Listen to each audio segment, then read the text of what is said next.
Hello, grade 11s. I shall demonstrate how to do the questions in exercise 2D.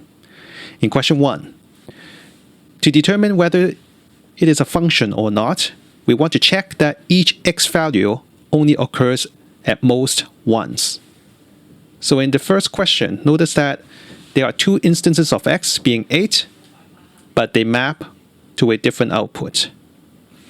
Therefore, the first question is not a function. Similarly, for B and C, if I check the x values, since they're all different, then this is a function. And for C, again, they all have different x values, so we're good. What about for mapping?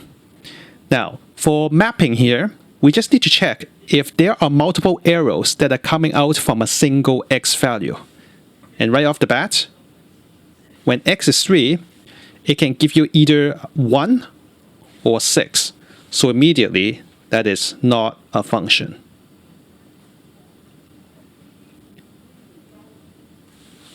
Even if there are multiple values that map to different values, as long as one of them, okay, has multiple arrows coming out from the domain, from the x, then you can say that it is not a function. For EFG, you kind of have to know what the graphs are. So one technique is to actually put this in the GDC and see what it looks like. But you should be aware that the first line here, f of x equals negative 2x, will look like this. It's basically just a downward sloping line. So for any straight lines that are sloped, then this will be a function, because it satisfies the vertical line test. That means if I were to draw a straight line down at any point, it will only intersect the curve at most once. For F, this is a horizontal line. And it also satisfies the vertical line test. So this is also a function.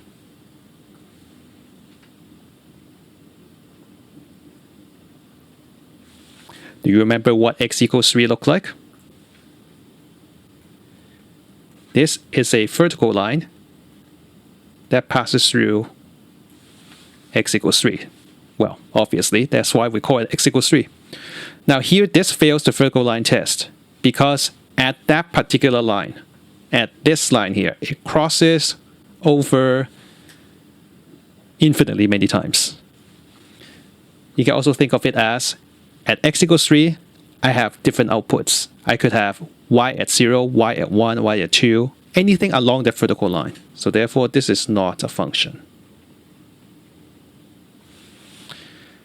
And then for the other two, or rather 3, notice that if I draw a straight line down anywhere, this only crosses the curve at most once. So this is a function. This is also a function. And the last question is also a function. Oh, sorry, there's actually more. So look at, if I were to draw straight lines, here's a function. Man, all of these are functions. Now, in particular L, be careful. If I draw these lines here, it crosses once. If I draw these lines here, it crosses once. But right at the center, this line crosses both y equals 4, y equals 0. So there are two outputs. So this is not a function. Now let's go over and talk about the domain and range.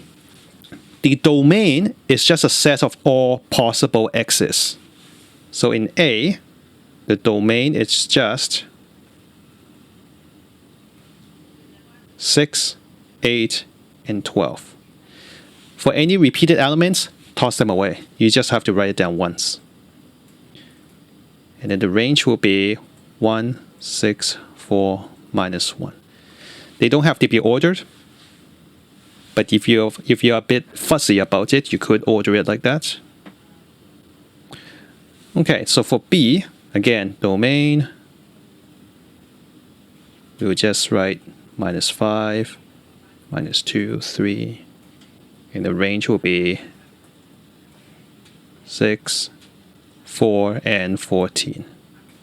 Okay, similarly for C, just list out the x coordinates.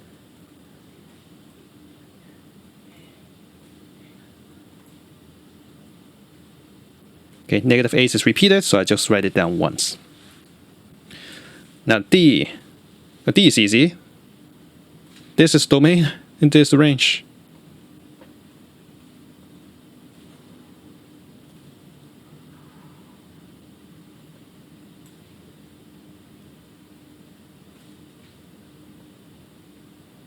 Voila. Now, for a line here, this technically goes on forever and ever and ever and ever. So it stretches to the left, it stretches to the right, it stretches up, it stretches down.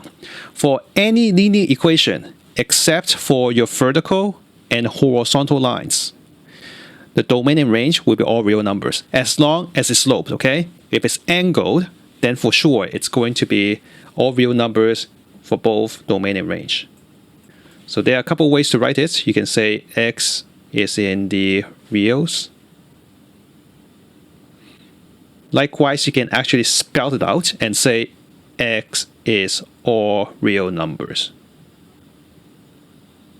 Okay, and y is all real numbers, etc. So they all mean the same thing. So what about f? Okay, you can't really see what f looks like anymore. So if I highlight it, f is this line. So notice that it goes left, it goes right. So that means it can span all x values. So for the domain here, this will be all real numbers. But for y, the range, it only stays at a constant -4. So the range will only be y equals -4. Or simply, you can just write down -4. Since I already told you this range, then it has to be talking about y. And then for G, G is a vertical line, so it's sort of like the opposite of what we talked about in F. So the domain is just the number 3, whereas the range now can be all real numbers. H. H looks like a snake. This is actually either a cosine or sine curve. And you will see that this goes to the right, this goes to the left, and it just keeps on going on both ends as denoted by the arrowheads. So right off the bat, domain will be all real numbers. The range, now if you look at the topmost points and the bottommost point, it's bounded. Okay, this curve is bounded between these two values here. So it's between 3 to 5 inclusive. So I can write down y is between 3 and 5. So 3 is less than or equal to y is less than or equal to 5. Cool? Now for I, it starts somewhere. So we have a starting point and it just keeps going down and right. So in order to write this, first of all, the domain is anything that's greater than or equal to 0 because this doesn't specify that it's an open dot. So if that dot is not specified, then you can always assume that it's a closed dot. That means you include that point as well. So 0, 0, it's also part of that curve. And for the range, it's going to be less than or equal to 0. Y less than or equal to 0. So you can think of the domain as, you take this line, but I want you to actually tell me what it is in terms of its horizontal component. So this line will have a horizontal component to be sort of mirrored this way. So imagine you're like shining a light. So you have, that's a mushroom, but whatever. So if you're shining a light on this curve, so this will be the shadow. And that shadow is exactly what the domain is. Whereas the range is like having a light here. Man, I need to learn how to draw a light bulb. There's a coil. This looks like a sock. And then here is the wire here. Yeah, looks much better. So if we were to shine this light from this way, this is going to be the range. Okay? And it's still going to keep going because of the arrow, right? So this represents your domain, and this represents your range. Now J, it's very similar to the last one. So it begins here. So I'll just take that to be halfway between 0 and 5. Then the domain will be x is greater than or equal to 2.5. And the range, now notice that there's no arrowhead. Okay, that means this stops here. Okay, stops here. So that means y is going to be between 0 to 5. Actually, sorry, the domain is also going to stop then. So it will be between 2.5 and 30. Yeah? Because we are going from here to there. And for the range, we're going from here to here. Okay. So this is the range. This is the domain.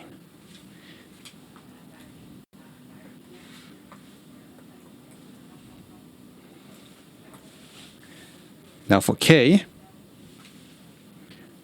we have two parts here. So what happens here is we have to sort of combine them together. So let's talk about the purple part.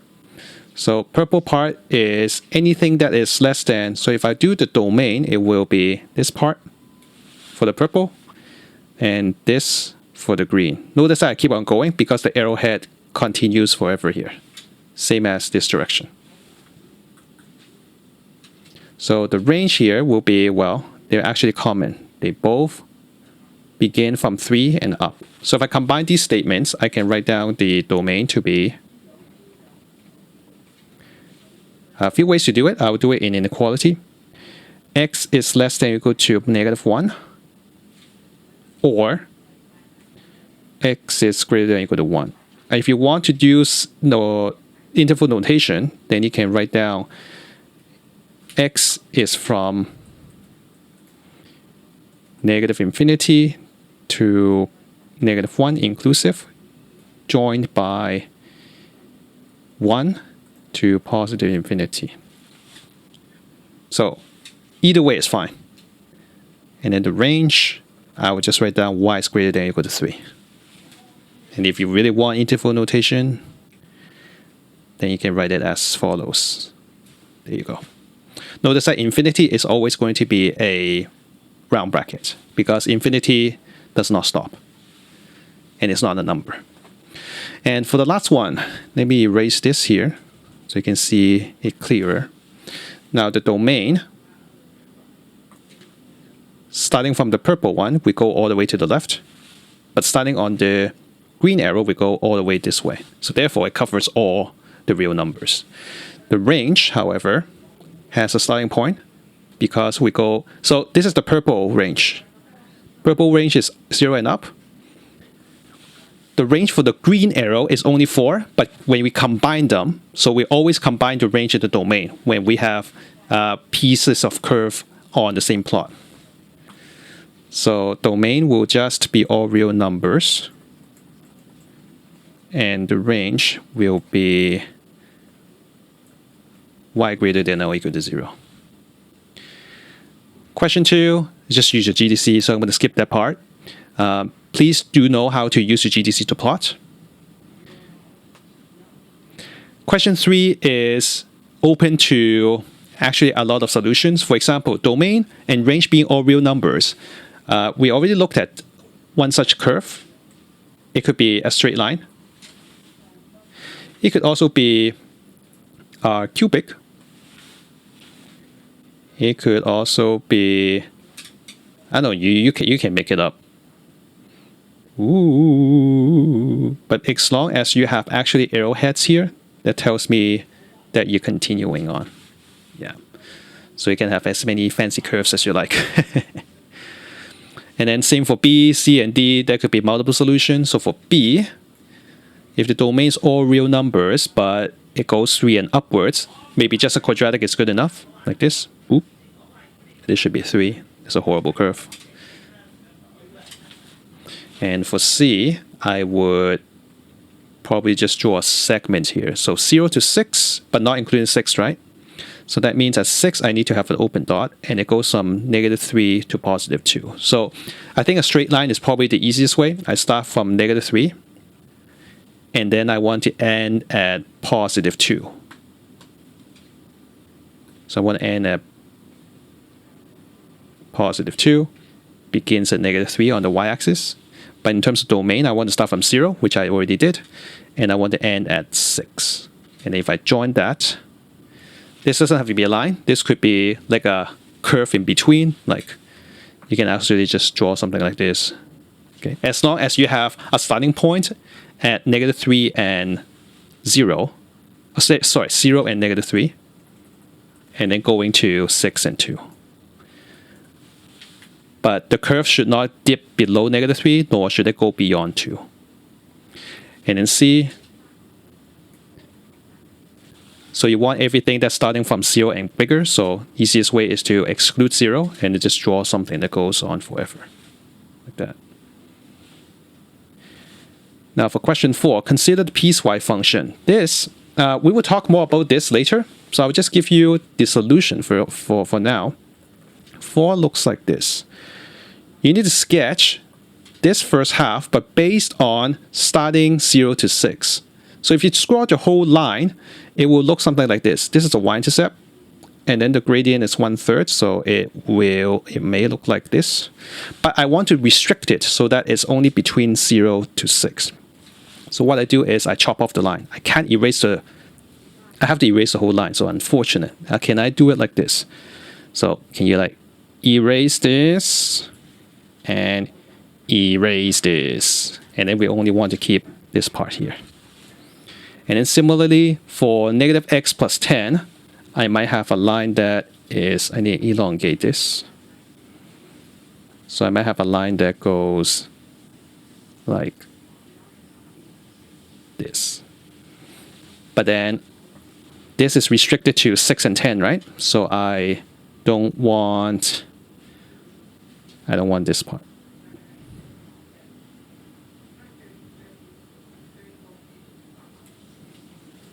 So if I actually now draw it on a fresh grid, it may look something like this. Whoops. It may look something like this, and then this. And this need to be an open dot. So I drew an open dot here if you can see it.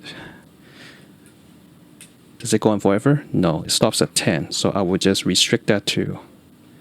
So this would be at 6. This is at 10. Not a very good drawing. I'm sorry. It might not look like this because I'm just sketching it. They may actually connect. But if I do a quick substitution, it should be 4, and yeah, they should connect. Oh. So anyway, the real graph will look like this.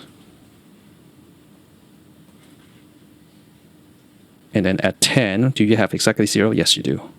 I mean, yes, we do. So this graph actually looks like this. So if I were to go back up and change it, then the only thing I need to change is instead of this being 6, the 6 is actually here. Okay, later on we'll show you actually how to draw this more accurately. And then from the graph, you can either use the graph to solve, or better yet, just substitute this into the portion that it requires. So 6 is in the first piece because it lies within 0 to 6, because this is including. This is excluding. So therefore, if I substitute f of 6 into the first bit, I get 4. And f of 8 belongs in the second bit, which gives us 2. I sketch the curve, and then the domain will be, oops, let's do 0 to 6. And then range is, oh, no, 0 to 10. Come on, I have a graph. Why did I even? So here we see that the range goes from here to the top point, which is 4. So it will be 0 to 4. And the last question, this is to say, equations of the functions. All right. This we'll come back to it later, but what you actually want to do is to find out the equation of this line based on either y2 minus y1 over x2 minus x1 to find the slope, and then using one of the points to find what that has to be. Okay, I don't want to do it here because we will actually do some more practice coming up when we do equations of line. So let's stop here.